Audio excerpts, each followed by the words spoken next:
ہمارے قلوب کو مجلہ فرمائے۔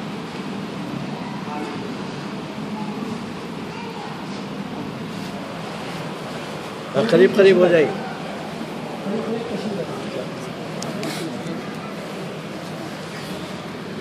الحمدللہ رب العالمین، صلی اللہ تعالی وسلم علی خیر خلقہ وآلہ واصحابہ ومحبیہ وتابعیہم بإحسان إلی یوم الدین اجمعین، اما بعد، فقد قال سبحانہ وتعالی انا نحن نزلنا الذکر وإنا لہ لحافظون۔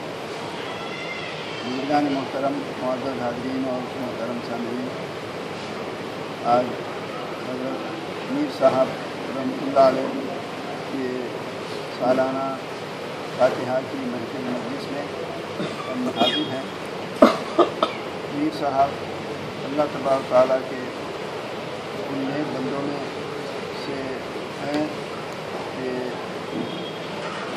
جن کو اللہ تبارک و تعالیٰ اپنے دین کا نمونہ بنا کر دنیا کے اندر بھیجتے ہیں۔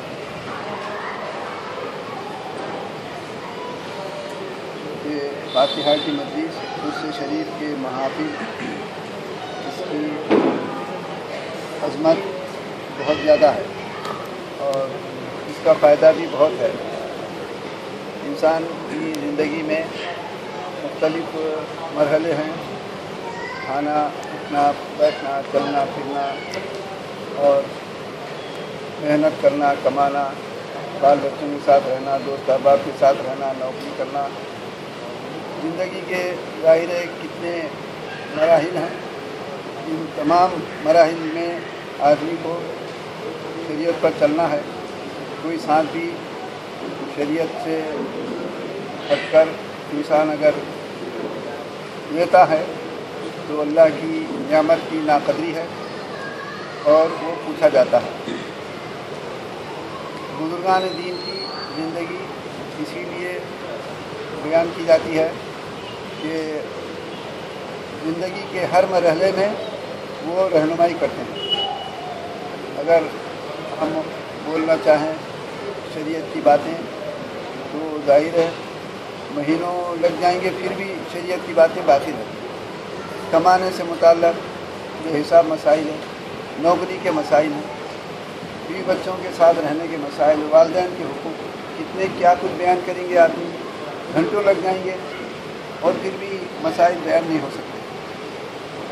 لیکن بزرگوں کی زندگی وہ ایک ایسا نمونہ ہے کہ تھوڑے وقت میں آپ کو اپنی زندگی کے ہر مسئلے کا حل ہے۔ اسی لیے یہ عرس شریف اور بزرگوں کے محافل بڑی قدر و قیمت کے ہیں۔ آپ اپنی زندگی کا کون سا مسئلہ چاہتے ہیں؟ آپ نوکری کا چاہتے ہیں تو ان کی زندگی مل جائے گا ایک مسلمان کو نوکری کیسا کرنا چاہیے۔ آپ رات گزارنا چاہتے ہیں تو ان کی زندگی مل جائے گا کہ مسلمان کو رات کے کیا احکام ہوتے ہیں، دن کے کیا احکام ہوتے ہیں، ملازمت کے کیا احکام ہوتے ہیں۔